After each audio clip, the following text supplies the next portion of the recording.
Today, we're learning how to play Potluck Showdown, the game where we cook up a storm in a race to see who can be the first chef to get their meals ready for the potluck. Ready? Let's get cooking! The game's objective is to be the first player to create enough meal sets to reach the target point total. The target point total is determined by the number of players. Our game consists of 3 card types: recipe cards, disaster cards, and action cards. Recipe cards are full of tasty Asian drinks, entrees, and desserts. Plus, they come in vibrant red, blue, and yellow colors, adding a splash of fun to your cooking. You earn 1 point for completing a meal set with a drink, entree, and dessert card of different colors. If you complete a meal set with a drink, entree, and dessert card of all the same color, you'll earn double the points, 2 total, so get creative and show off your cooking skills. Watch out! Beware of the pesky disaster cards hiding within the recipe cards. If you draw one, you'll lose all of your completed meal sets, with the recipe cards from those sets going back into the recipe deck to be shuffled. And if you don't have any completed meal sets at the time you draw a disaster card, you'll have to skip 3 turns. After this is complete, you can toss that disaster card into the discard pile. But keep your eyes peeled. Disaster cards aren't the only thing to look out for. Players can deal action cards that allow them to use special moves in the kitchen. There are 8 action cards in total. First up, we have the immunity card. This card protects you from the consequences of a disaster card. Instead of facing the disaster, you can place it back into the recipe deck at a secret location of your choice. Imagine you draw a disaster card that could ruin your chances. Play the immunity card to avoid disaster and gain an upper hand by secretly placing the card back into the deck and sabotaging one of your fellow players. No one else will know where it's located. Next, the chaotic shuffle card lets you shuffle the entire recipe deck, bringing chaos to your opponent's plans. Use this card if you suspect another player is close to drawing the card they need, or if you're hoping to shake things up and avoid a disaster card yourself. The skip card allows you to skip your turn and avoid drawing from the recipe deck. Let's say you suspect a disaster card is coming next. Use skip to pass your turn safely and force the next player to take the risk. Stealth mode activated. The ninja card lets you steal a completed meal set from another player. Play ninja when an opponent is about to win, or when you need one more meal set to secure victory yourself. Feel like messing with one of your fellow players? The destroy card allows you to target and destroy another player's completed meal set, sending it back to the recipe deck. Use destroy to sabotage the player closest to winning, or just to shake things up. The oracle card gives you a sneak peek into the game, offering players 2 powerful choices. After playing the oracle card, you can either look at all the cards in another player's hand or peek at the next 3 cards in the recipe deck.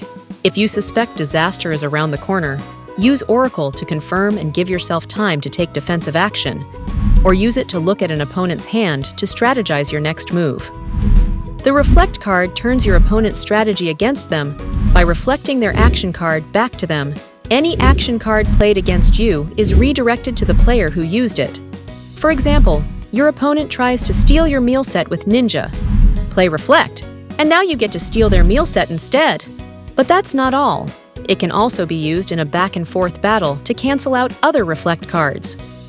For example, if your opponent tries to steal one of your meal sets with ninja and you counter with reflect, your opponent can play another reflect to cancel it out and keep their original move intact. Fun fact: the reflect card is the only action card you can play outside of your turn to protect yourself from another player's move. Finally, we have the head chef card. This card gives you 3 game-changing options. You can either draw 3 extra cards from the recipe deck, force another player to skip their next 3 turns, or force another player to draw 3 cards from the recipe deck. Need some extra cards to complete a meal set? Choose the first option and draw 3 extra cards. Is another player building meal sets too quickly and you want to disrupt their progress? Choose the second option and force them to skip their next 3 turns. Know that a disaster card is coming up and want to force another player to draw it? Choose the third option and force them to draw 3 cards. Now that you know all about the cards and how to shake things up, it's time to get ready for the fun ahead. Let's jump into the setup for our tasty potluck challenge.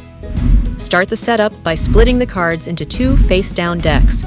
The recipe deck has all 90 recipe cards with a blue cover. Make sure all the disaster cards are removed from this pile to start. The action deck contains all 38 action cards with a green cover. Shuffle the recipe deck and deal 3 recipe cards face down to each player. Then, shuffle the action deck and deal 2 action cards face down to each player. Next, count the number of players and add the same number of disaster cards face down into the recipe deck. With 2 players, add 2 disaster cards. With 3 players, add 3 disaster cards. With 4 players, add 4 disaster cards. With 5 players, add 5 disaster cards. And with 6 players, add 6 disaster cards. Set aside any extra disaster cards, shuffle the recipe deck one last time, and let the fun begin. First things first, designate one player as the head chef. This lucky chef gets to be the first to draw from the recipe deck. Once the head chef has their card, everyone else will take turns drawing one card at a time, going in a clockwise direction. As you draw, you'll start collecting all sorts of delicious recipe cards.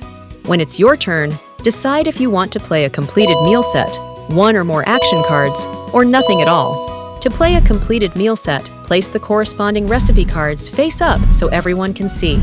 With each meal set, you will earn 1 point for sets with different colors, and 2 points for sets with the same color.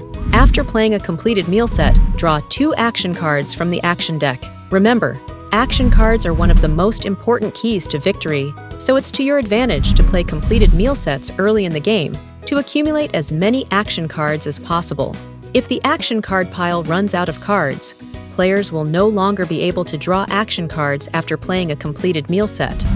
To play an action card, just place it face up on top of the discard pile and perform the accompanying action. Fun fact: you're allowed to play as many completed meal sets or action cards as you'd like within a single turn. To end your turn, draw a recipe card from the recipe deck. If you draw a disaster card, perform the accompanying action or play an immunity card to avoid disaster. The immunity card is the only action card that you can play after your turn has ended. If the card you drew was a regular recipe card, your turn ends and it's the next player's turn. This process repeats until a player has accumulated enough completed meal sets to hit the target point total. If all the recipe cards are drawn before anyone reaches the target, the players with the most points will be crowned the winner. And that's it! Now that you understand the basics, gather your friends, let the Potluck Showdown begin, and may the best chef win.